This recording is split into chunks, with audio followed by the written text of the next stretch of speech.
வணக்கம். இது உங்கள் ஓம் சரவணபவ ஆன்மீக ஆலயம் சேனல்.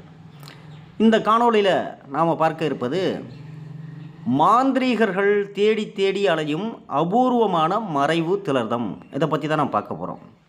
ஒரு மாந்திரிகர் என்பவர் எத்தனை விதமான அற்புதங்கள் செய்தாலும், மாயாஜானங்கள் காண்பித்தாலும், ஒருவர் கண் முன்னாடியே தோன்றி மறைவது என்பது ஒரு மகத்துவமான கலை. இது இந்த கலையில் பிரசித்தி பெற்றவர்கள் இப்பொழுது காண்பது அரிது. அதாவது இன்னைக்கு மறைந்து தோன்றக்கூடிய அளவுக்கு ஒரு மகத்துவமான மாந்திரிகவாதிகள்லாம் இல்லை. அப்படிப்பட்ட விஷயத்துக்கு தேடி அலைந்தாலும் அது இலகுவாக கிடைப்பதில்லை. இந்த மறைவு திலர்தம் பற்றி நானே 2-3 காணொளி போட்டிருக்கேன். நான் போட்டிருக்க அந்த காணொளியில் சொல்லியிருக்கிற விஷயங்கள்லாம் முறையாக நீங்கள் சேகாரம் பண்ணி செய்வதென்பது இலகுவான விஷயம் இல்லை, கடினமான விஷயந்தான். ஆனால் இப்போ சொல்கிற இந்த திலர்தம் இலகுவாக உங்களால் செய்ய முடியும். ஏன் அப்படி சொல்கிறேன்னாக்கா, ஒரு மூலிகை என்பது பல இடங்களில் இருந்தாலும்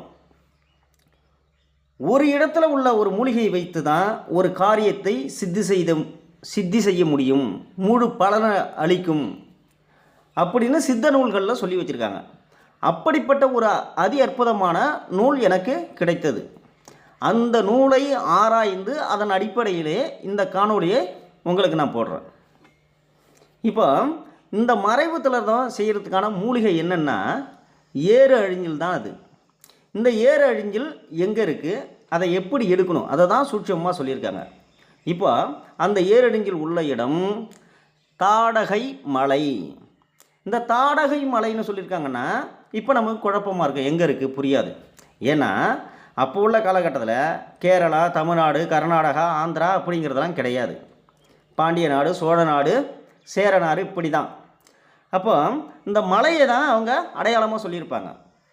இப்போ இந்த தாடகை மலை என்பது கேரள வனப்பகுதி. இந்த கேரள வனப்பகுதியில் இந்த ஐயப்பன் கோயிலை சுற்றி உள்ள பகுதிகளில் தான் இது இருக்குது. இது நல்லா தெளிவாக தெரியுது, சரிங்களா? ஆனால் அதுக்கான இடத்த சொல்லியிருக்காங்க பாருங்கள். கன்னியாகுமரி மாவட்டம் பூதப்பூண்டி அருகில் அப்படின்னு சொல்கிறாங்க. இந்த தாடகை மலை அங்கே தான் இருக்குன்றாங்க. இந்த தாடகை மலையிலிருந்து தான் நம்ம எல்லாத்தையுமே பார்க்க போகிறோம், சரி பண்ண போகிறோம். இந்த தாடகை மலையை நீங்கள் அடைஞ்சிட்டிங்கன்னா கூடவநல்லூர் அப்படின்னு ஒரு ஊர் தெரியுங்கிறாங்க. அதோட பக்கத்தில் கொஞ்சம் தூரம் போனீங்கன்னா மகாதேவர் கோயில் அப்படின்னு ஒரு கோயில் இருக்கும். அந்த கோயிலுக்கு எதிர்புறம் நேராக சில கிலோமீட்டர் போனீங்கன்னாக்கா கண்ணானந்தர் ஆசிரமம் அப்படிங்கிற ஒரு ஆசிரமம் இருக்கும். அந்த கண்ணானந்தர் ஆசிரமம் எல்லாம் பக்கம் நினைக்காதீங்க, 2 கிலோமீட்டர் 3 கிலோமீட்டர் தூரத்தில் இருக்கும். அந்த ஆசிரமத்திற்கும் வடப்பக்கம் ஒரு 2 கிலோமீட்டர் போனீங்கன்னாக்கா இந்த ஏரடிஞ்சில் மரம் இருக்குது. இப்போ இந்த மரத்தை கண்டுபிடிச்சிட்டிங்க. எப்படி கண்டுபிடிக்கத்தான வழி சொல்லியிருக்காங்க பாருங்கள். இப்போ கண்டுபிடிச்சிட்டிங்க. இந்த மரத்தினுடைய விதையை நம்ம எப்படி எடுக்கணும்னு சொல்லியிருக்காங்க, சூட்சமாக சொல்லியிருக்காங்க.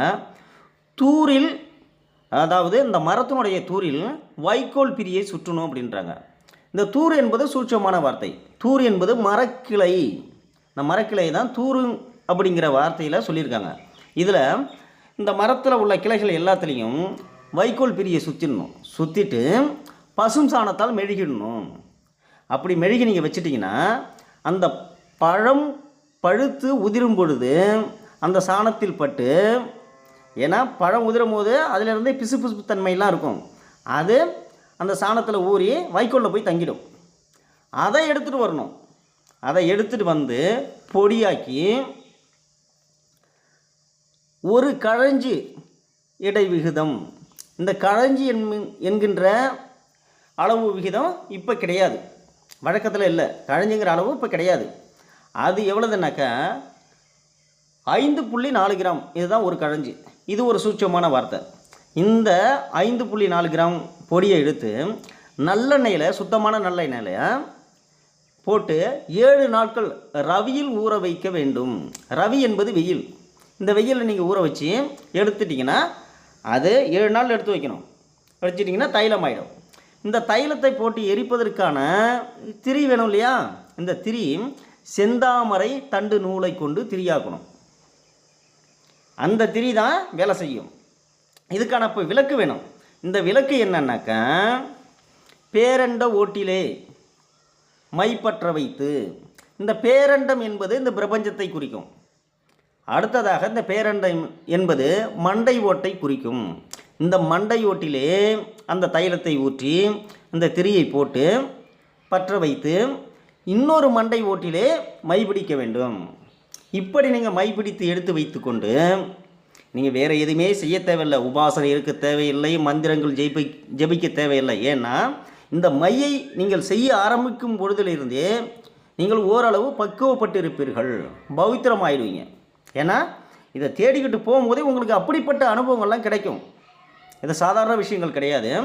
இப்போ அந்த மையை எடுத்து வச்சுக்கிட்டு என்ன பண்ணேன்னா 20 நகக்கண்களிலையும் தடவணும். 10 கை விரல் 10 கால் விரலில் தடவிட்டு உள்ளங்கை புறங்கையிலையும் தடவிக்கணும்.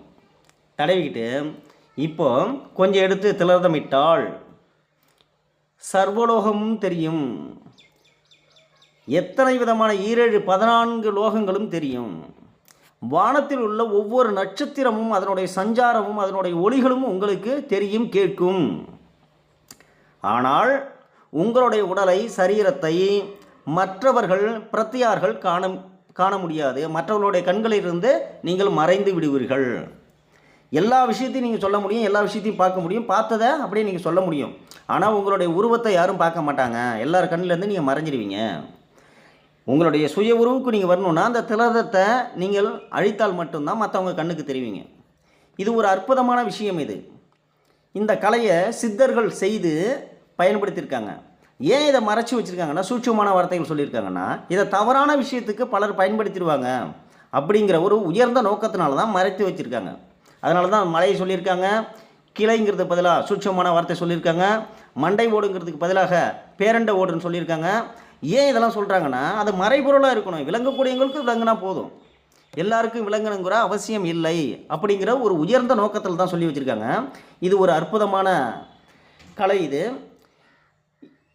செய்து பயன்பெறுங்கள், மிக அற்புதமாக வேலை செய்யும். அடுத்தடுத்த காணொளியில் நாம் சந்திப்போம். நன்றி, வணக்கம்.